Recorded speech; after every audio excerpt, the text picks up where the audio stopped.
Belphegor, poser black metal for the motherfucking masses? Stay tuned.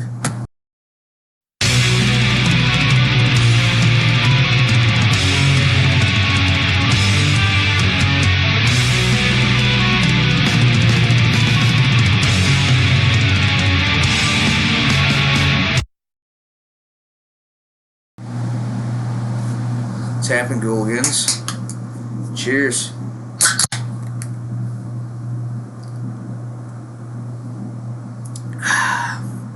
Alright, someone mentioned to me, someone told me that Belphegor, man, one of my favorite fucking bands. Black metal for the motherfucking masses. Alright, like, I just wanted to touch base on this, and a couple other motherfucking bands, for that matter. Just kind of go over something that I just found interesting. Like, what the fuck? How are they a fucking poser band, man? I mean, maybe I kind of understand now a little bit. Like, they haven't released a good fucking album in years, man. I mean, it's been years. I think the last good one was Bondage, Goat Zombie, or whatever the fuck. That wasn't a bad album. It wasn't the greatest, but it wasn't a bad one. And after that, I kind of fell off, I do admit, because their albums just didn't, I don't know, man. Their songwriting, it just went downhill. It seemed like very watered down. Everything became recycled at that point, riff wise, music wise. I think personally, but prior to that, man, they were fucking kicking ass. You know, I could see now a little bit. You know, the band.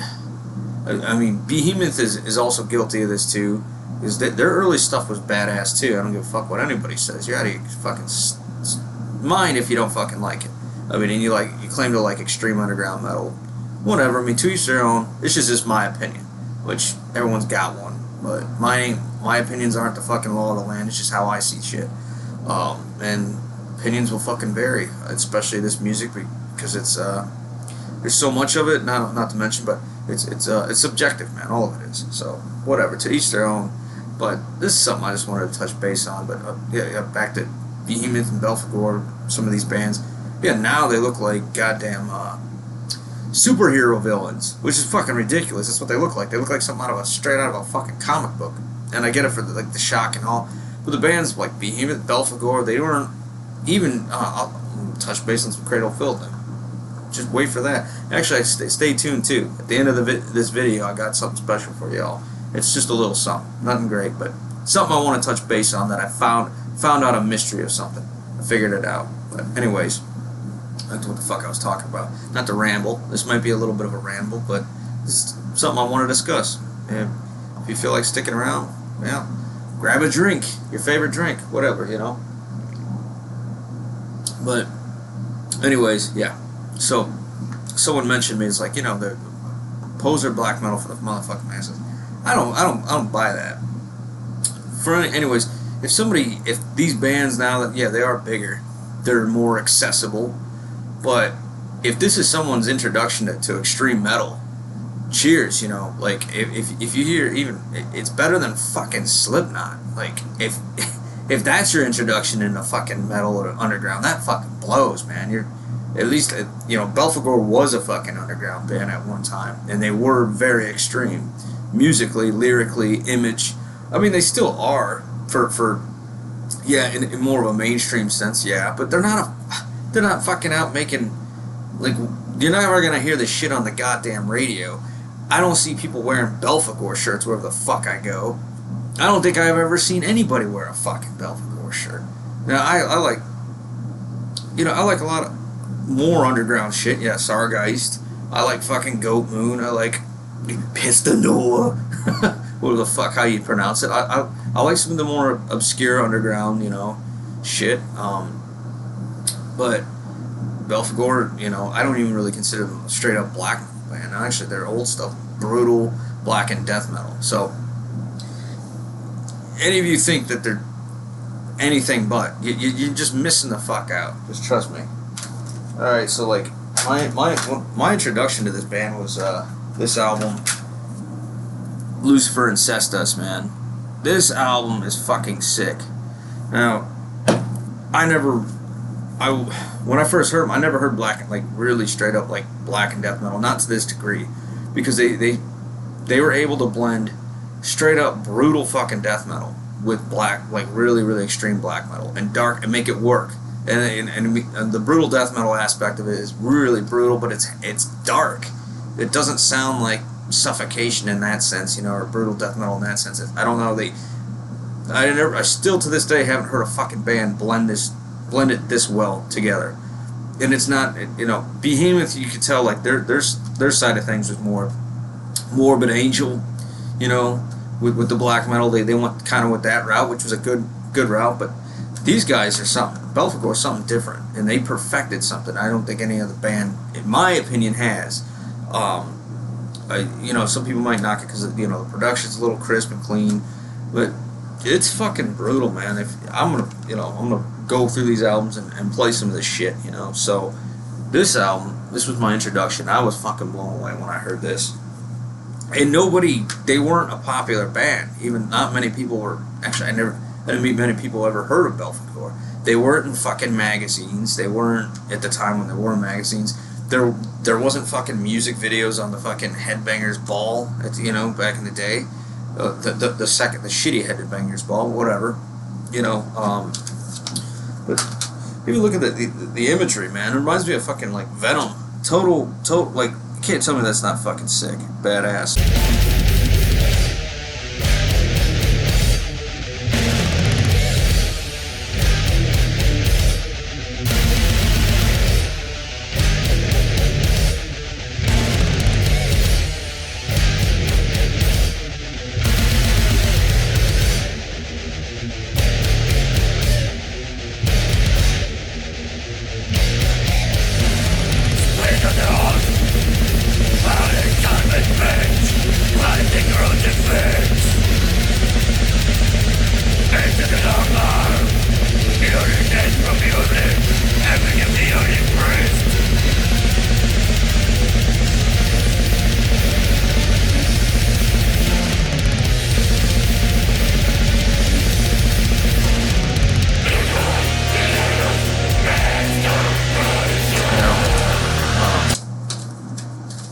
Aesthetics.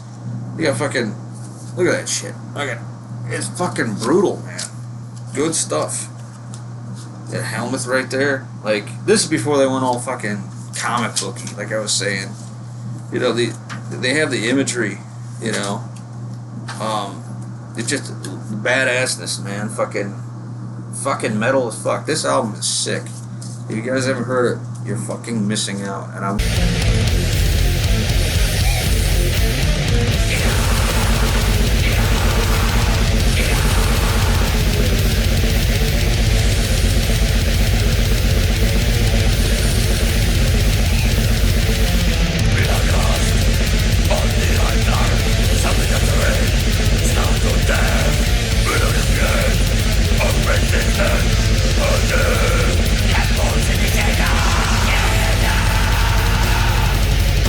I wouldn't play some poser bullshit, or I'm not into that.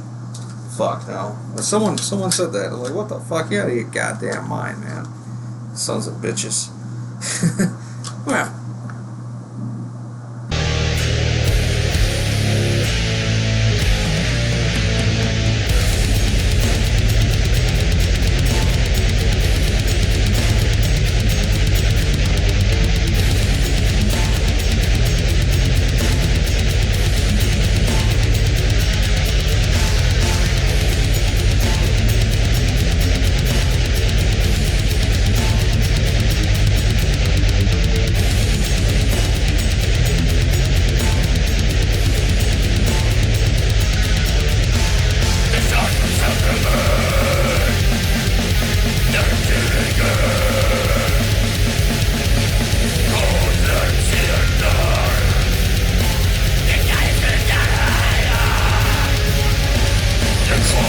This shit's fucking, it's brutal, you know?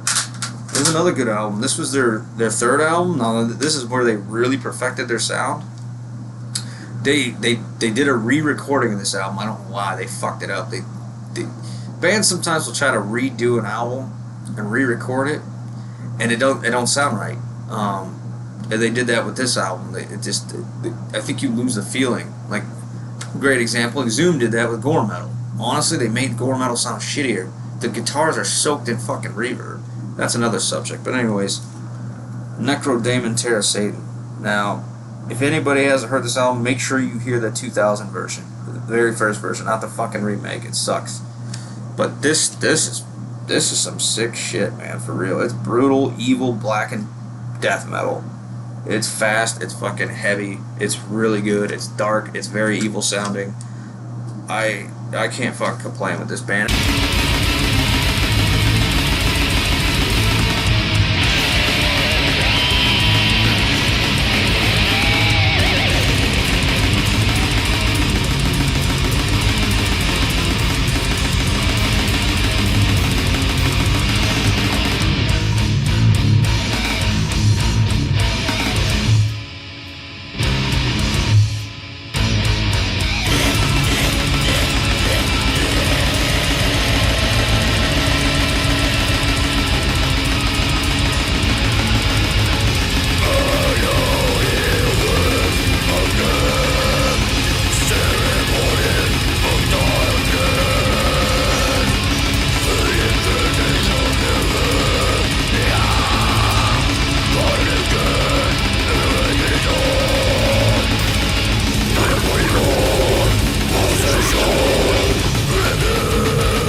Another good album. This one, man, Goatreich. This is another sick album. Goatreich, Flesh Cult.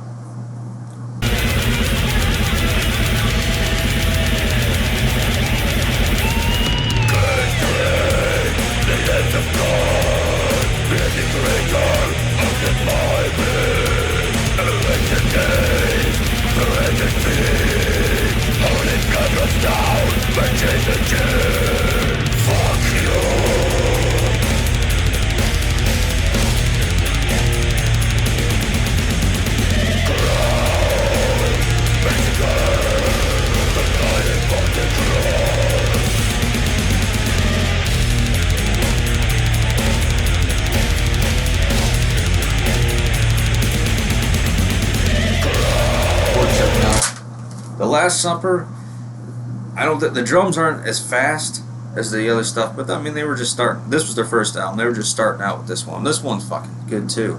This is more just straight up black metal, but it still has the Belphegor sound. It still has the black and death metal sound a little bit.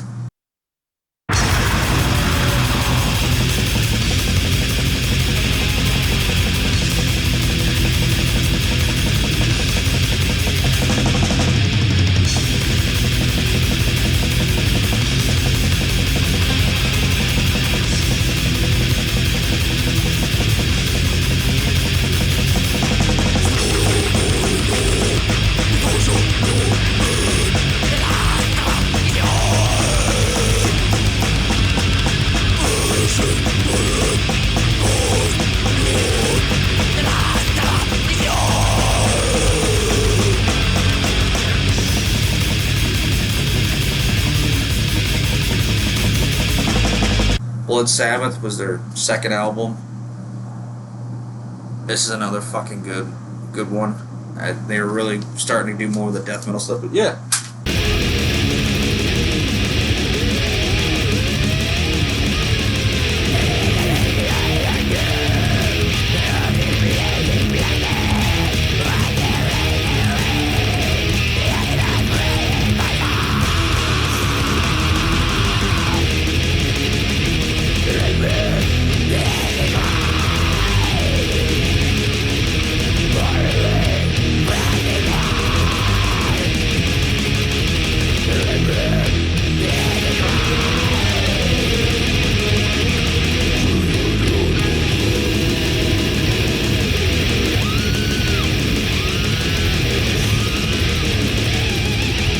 Fucking check these albums out, man.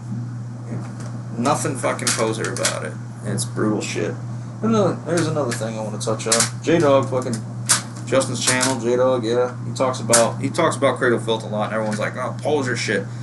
I get why people don't like Cradle Filth. I get it, man, because you got the kid, You got the fucking fat goth kid in class, or like the new metal guy, and Cradle of Filth is one of his favorite bands because they're accessible, yeah, but you're all fucking missing out on early shit, man. Their first fucking album, Principles of Evil Made Flesh. This album,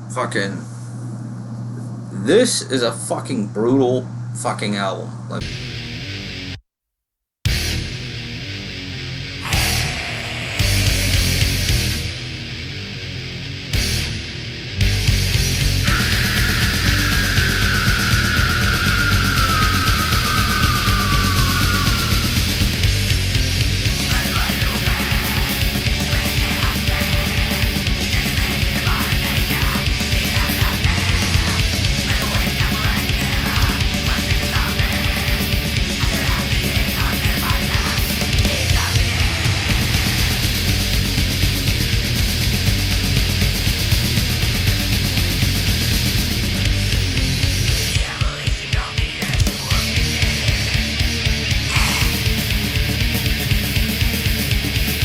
brutal. It's got a bit of a death metal vibe to it. Blackened. I mean, they don't look like comic book characters yet. They're wearing the fucking corpse paint, man. This is early shit. This is a good album. You guys, I think because, like I said.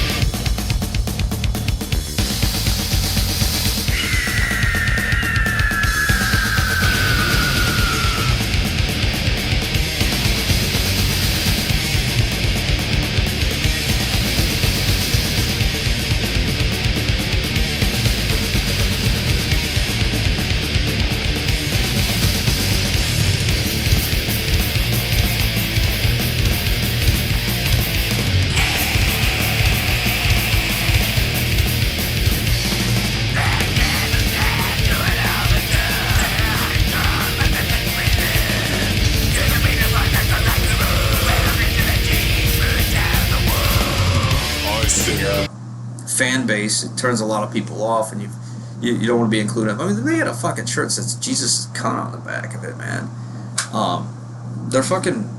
They have the aesthetic, you know, the spirit of like early black metal in this, you know, the imagery, the sound. I mean, this has got some. I'm gonna play some of this because like people probably haven't even fucking gave it a chance, and I get it.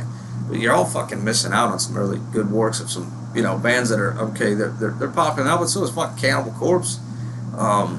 Some other bands that, you know, Marduk gets a fucking pass. They're popular as fuck.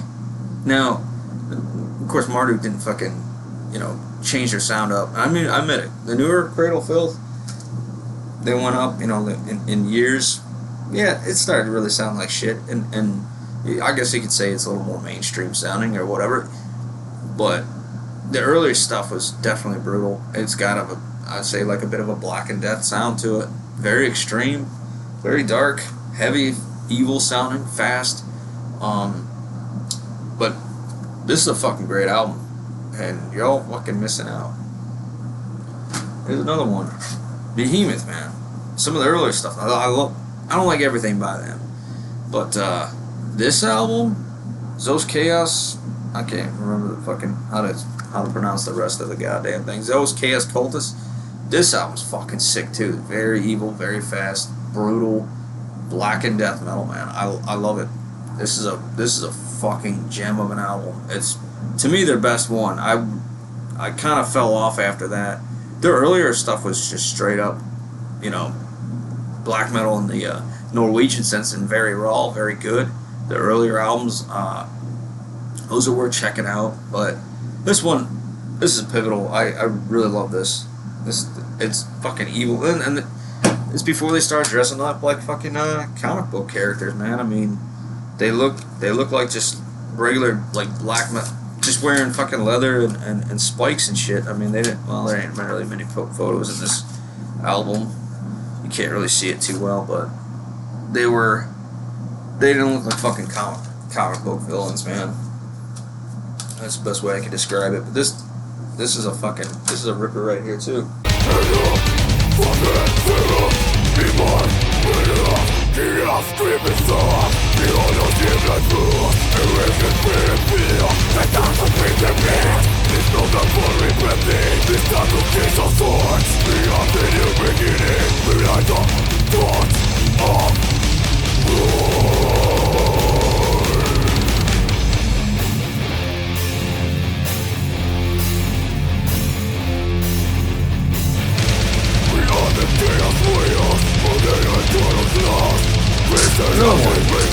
These guys fucking get knocked on like motherfucker, but I'm really just doing all these bands. Goat Horror, man. This is the first Goat Horror album. And you haven't heard this, you're fucking missing out. For real. The Eclipses of Ages into Black. This album fucking rips. I don't know what's poser about it. They get linked with that. Like I said, maybe it's the fan base. Maybe it's the other bands they associate with. I'm not really sure. Actually, the dude from Matt Harvey does guest vocals on this from Exhumed. Wait, is his name Matt Harvey? I think that probably. I'm bad with names when it comes to bands, but the singer fucking Exhumed does a duo. I'll probably play a little bit of this too. Invert the Version is a great fucking song on here. He does guest vocals on it with them.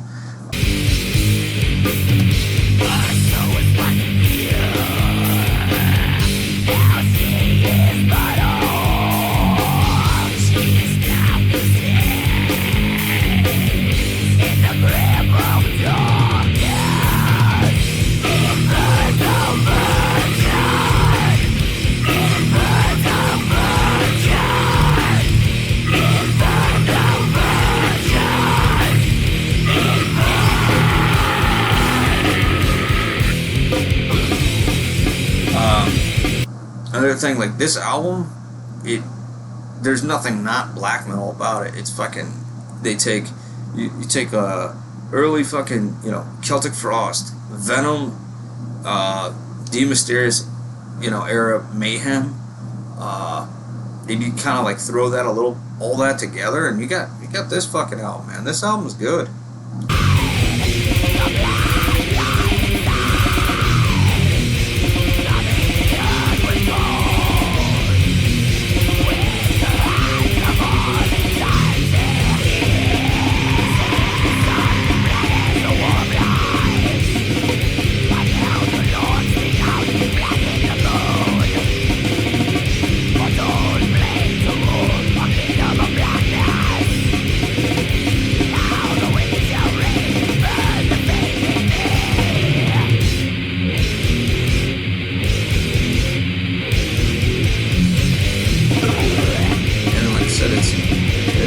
It's a shame that they get like thrown in with the poser bands. I kind of fell off after the second album. The second album's worth checking out too. Damn, I can't think the fucking name of it right off the bat. I got it on my CD stack. I haven't listened to it in a while, but the first two Goat Horror albums are really good. Black and kind of there's a bit of a death metal vibe in there too.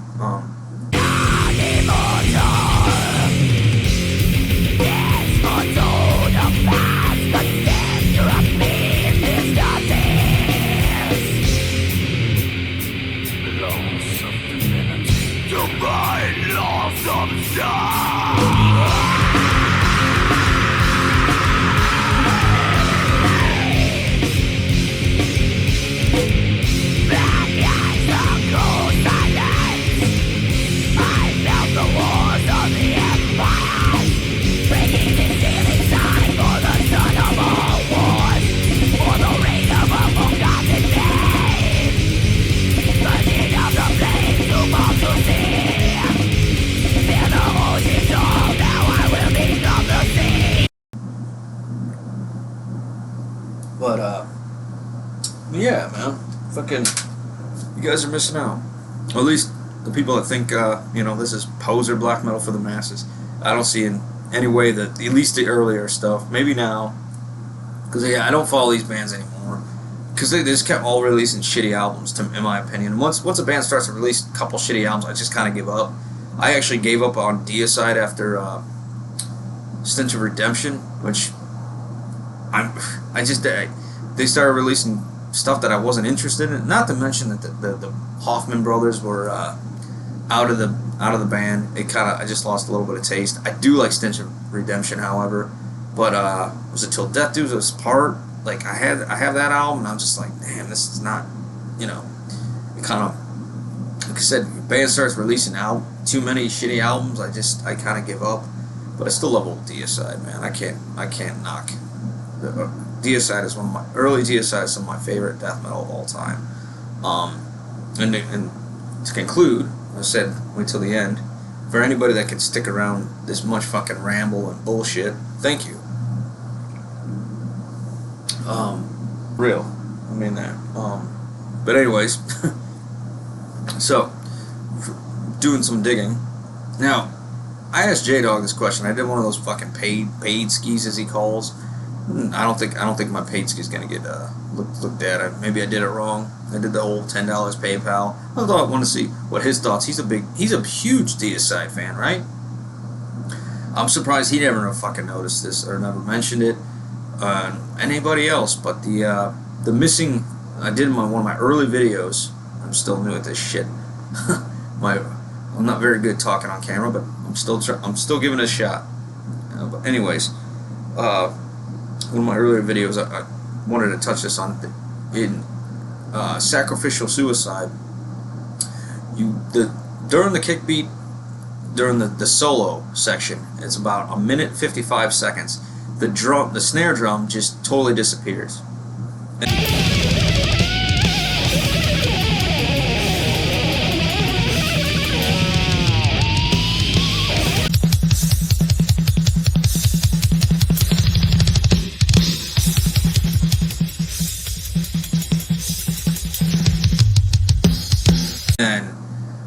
For years, when I first heard it as a kid, I just thought the drums were the music was so intense, the drums were going so fast that you just couldn't hear the snare. Like it it disappeared, like because of just sheer fucking musical madness. But it kind of in a way it kind of does.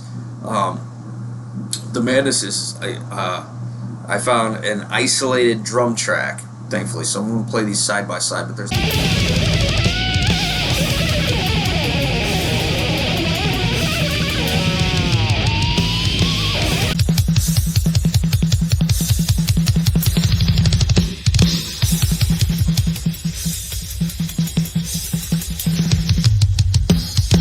isolated track. I think what happened was Steve lost stamina, or it was got cramped up, or because you could hear it. You could hear it like he's doing the drums really fast, and I think he lost a little bit of stamina. He couldn't keep up hitting the snares hard. As soon as the solo breaks, though, he's able to fucking get back with it, which is nothing against him. I think it's kind of cool. You could hear minor mistakes back in the day. Music, the bands they only had so much money and time in a studio. You couldn't fucking make everything goddamn perfect. And that's not extreme metal art. It's not about perfection, man. I mean, to a certain level, it is. But I think imperfection is what, the humanity in it, the intensity, like. Those are the real things. It kind of sucks that today, like, of course, back in the day, now don't let anyone tell you fucking different. Everyone's like, knocks on crisp, clean production, but honestly, people, if they had the technology now, fucking 30 years ago, people would have done the same shit with it. Humans are humans by nature. So, people would have been, if they had able to make everything fucking perfect back in the day, they fucking would have. They just didn't have the technology. So don't let any of these old jaded motherfuckers tell you different, but they will. But whatever. But I think it is nice that the music is raw, and you want to make things as the best you can, but you don't want to make things inhuman, and that's what a lot of recordings today do. They make things a little more inhuman. So I think if Steve had more time, he would have been able to perfect it, like another take or something. He probably didn't have any fucking time, That's different. I'm talking about making things perfect in a sense where you edit every goddamn thing, or you you punch in more, things like that, like with recording, and they didn't really have that ability at time to do that. I mean, unless you were back in the day, you were fucking Metallica, you had all the time and money. But we're not talking about that. This is fucking underground metal music, extreme music. it's not about being that way. You know, it's about the raw, the pure aggression. I think that's what's cool about this. This is something I find very interesting. It's I call it an Easter egg in a sense, but I found an isolated track, play them side by side, and you can hear that he was kind of struggling a little bit right there. But I mean, he's fucking doing a kick beat 100 miles an hour, man. You know, I don't know what the tempo was for, but it's fucking fast. It's chaotic, and you know, like I said, they didn't have probably a whole lot of studio time, and only, you know, they had to get shit done, and it's just something. It's a minor thing that I find unique. I think it's cool. It doesn't take away from the sound. It's one of my favorite songs. Fucking favorite death metal album of all time, probably my number one, maybe even. I don't know. It's an album I can always go back to. To me, like, let's another thing. Go ahead and fuck it. I'll discuss this. What albums do you really want to take with you? Like, if there was like an apocalypse, like, I don't know, we had a fucking pandemic. Got me thinking a few years ago, like, what is really important to me? Like, what fucking albums would you want to hear? Like, if you're on like a fucking zombie apocalypse and you're in a fucking convoy, chugging whiskey, shooting fucking zombies out the goddamn window, what the fuck are you gonna be listening to? Like, are you gonna, like, what albums are you gonna take with you? Because to me, I'm thinking fucking Rain and Blood. I'm thinking the first Deicide album. I'm thinking Hell Awaits. I'm thinking fucking Merciful Fate, man. Like, you know, The Oath. Like, not The Oath. That's a song from A Dangerous Meaning, man. You know, fucking. No, that's another. Don't Break the Oath is what I meant. Goddamn. Anyways, really think about that. So, you know, what albums would you really want to fucking... I have to do a whole video on that. Like, those are the things that, you know, when you really think back, what's really important to you, music-wise. That's why I go on. I only buy shit that I'm really going to like. Stargeist I fucking love, man. I buy stuff that is meaningful to me and something I can always go back and listen to and I'm going to want to. I don't buy stuff that I'm not going to listen to for like 10 fucking years. To me, it's like why, man? Like, it's just, it's almost like these newer movies, how they're just throwaways. Good way to not waste 96 minutes, as somebody once told me. You know, I don't want to waste. Life is too fucking short to waste your fucking time on shit that you don't really like. It really is, man. And stuff you don't enjoy. Don't waste your time. But these albums, man, fucking. This is not a waste of motherfucking time. This is a good time. These are good time. Check them the motherfucker out. This album, man. Oh, this is another Necrodaemon Terror Satan, man. This fucking rips. Absolutely good stuff, man. Very influential for me, my guitar playing, especially in my younger years. Belphegor, man. I fucking love it. Early Belphegor. Like I said, you guys are missing out, so. Alright, that fucking concludes it, man. If you made it this far, cheers, man. Thank you. Till next time, stay tuned.